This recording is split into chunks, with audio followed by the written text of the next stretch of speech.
Good Monday. I'm Chris Fogt. This is Monday Morning Jolt. Let's get started. Sharona. Good morning. Today we have Mr. Vic Sockrider.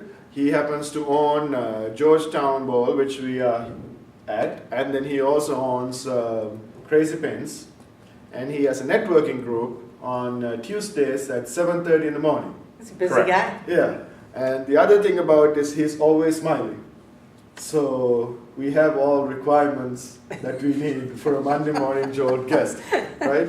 Vic, tell us a little Living bit about. and breathing. Yeah. Tell us a little bit about like the bowling alleys and then the entertainment center at Crazy Pinz.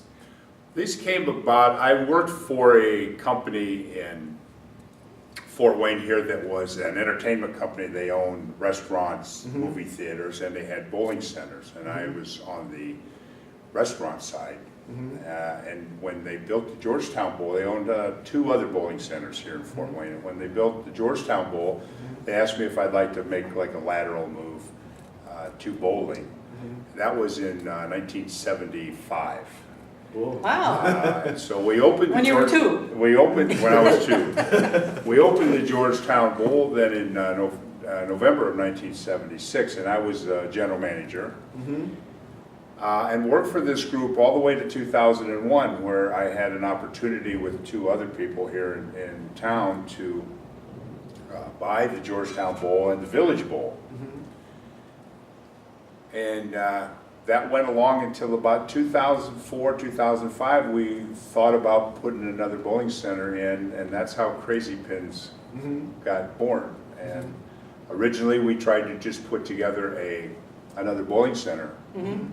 But as we went around the country, doing our due diligence, studying new bowling facilities, they were all family entertainment centers, much like Crazy Pinz. So that's how that all got started.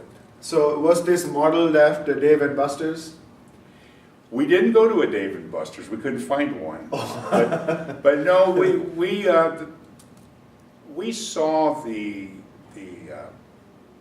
family entertainment centers that we liked the best were truly for the little kids and the adults. So the Dave & Buster's is more of an adult Chuck E. Cheese, if you will. Yeah. I know it's my son's favorite place to go. Is it? Like it's hard to get him out. He's exhausted beyond imagination when he goes there. I'll have to go. I have my granddaughters next week, so. Yeah. The kids will absolutely adore the place, and like Sharon says, it's impossible to get them out. Oh. They even have like a kids bowling alley, like with the little balls, and he's 3 and he can play. Oh, that's great. Yeah, it's pretty cool. We call it small ball. It's the old duck pin. Right. Take off of duck pin, and it's automated. It's almost a arcade game. That's great. So this is called Monday Morning Jolt, and it's called that for a reason. We like to talk about how to get your work week started. Now you obviously don't necessarily have a Monday through Friday work week. So we'll just talk about the start, what you consider the start of your work week. What do you do? What do you do to kick it off? What do you do to get revved up for the week? I don't know, since 1975, I haven't had a week, a Monday through Friday type of a week. So every day is the start of a new week, I believe. That's interesting. That's good. And it is 7 days, most of the time, when at least stop in. It's not all day. It's not the 8 or 10 hour day every day.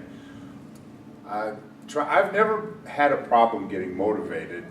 There's always a lot to do. And I just like what I do, I love what I do, and I'm always looking for ways to improve and try to learn something new every day about Good for you. why people bowl.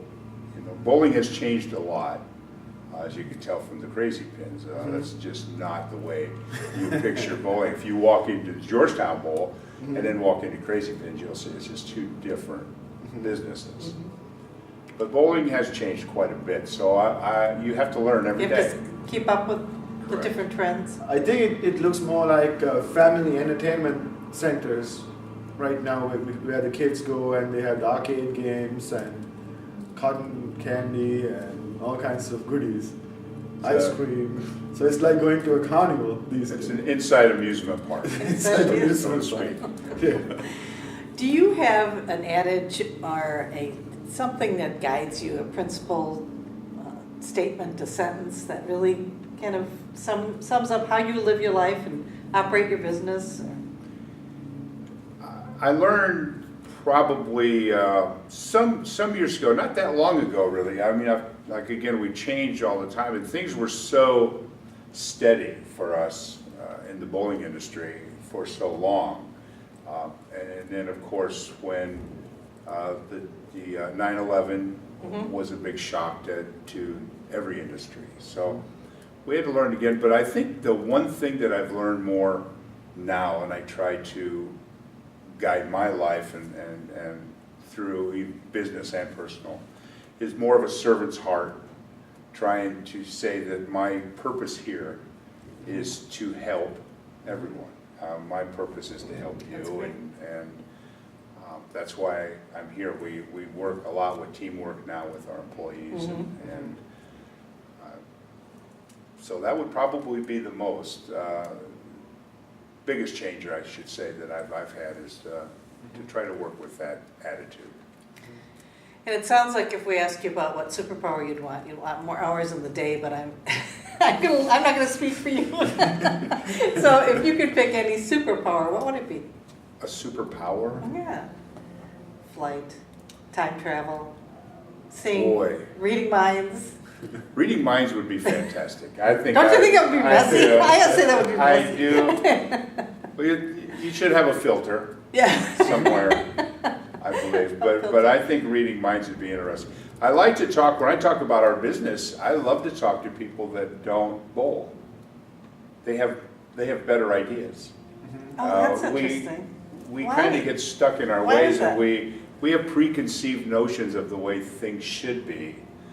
At one time, when you walked in the door, I would automatically assume that you would know to go to the front counter and to ask for a lane, and that you know that you wear rental shoes and things of that nature. But if you've never bowled, you don't If know. you've never bowled before, you walk in the door, you could be walking into Macy's or somewhere. You don't know what you're doing. Right. And I think we assumed that, and we lost some people. We may have insulted some people. Interesting. Because and then the language that we use, the bowling lingo, if someone gets 3 strikes in a row, it's a turkey, and that people that don't bowl don't know that. So if we talk in that language, they don't understand, and we might as well be speaking a foreign Right. language. Yeah. Inside terminology, right? Correct. Yeah. So I do think that being a mind reader would be interesting. I'd like to hear what people think when they walk in, and when they go, "Oh, what am I doing?" Okay, where do I go now? Yeah, I can help them right away. I said, "Come this way." So one of the other questions that I asked, because you have been doing this for the longest time, and then you see a lot of business people that come to the Tuesday morning networking group, which is every Tuesday unless there's a holiday or something, and then it starts at 7:30, right? 7:30. We've changed a little bit since you've been here last. We bowl a game at 7:30. Oh, that would be So great. it just gets people's energy up a little bit. You don't have to. I don't want to scare people, but we do bowl a game, and then we have either discussion, a topic, or a speaker.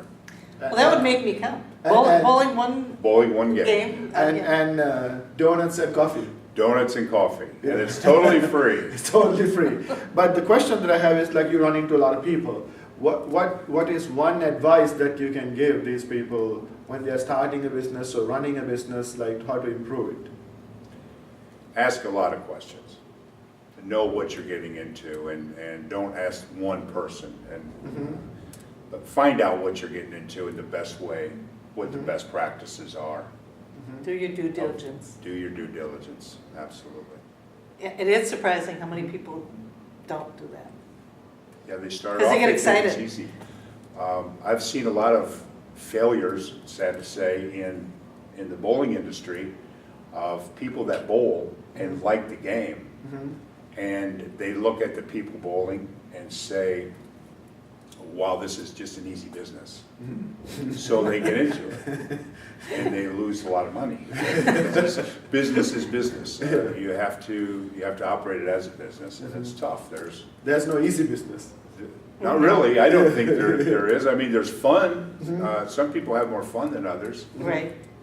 But easy, I don't think so. I think you gotta know what you're doing and pay attention and always learn. Learn something every day. Good for you. It's a pleasure meeting you. Well, it's nice to be here. So I mean, I know you are like an open person, but what is something that people look at you and they probably might not notice that you have that side of you? Like something that not Would many people surprise know. them. They'd be like, I did not know he goes and fishes. Or you climb Do Pikes all Peak. or- climb. I don't think you have enough time. I have a lot of stories. So all we need is I have one. Just one quick One that would surprise I think you. one thing that I talk about a lot, and I'm not too sure, but it doesn't surprise people that I'm around a lot, but I have, life started over when I started having grandkids.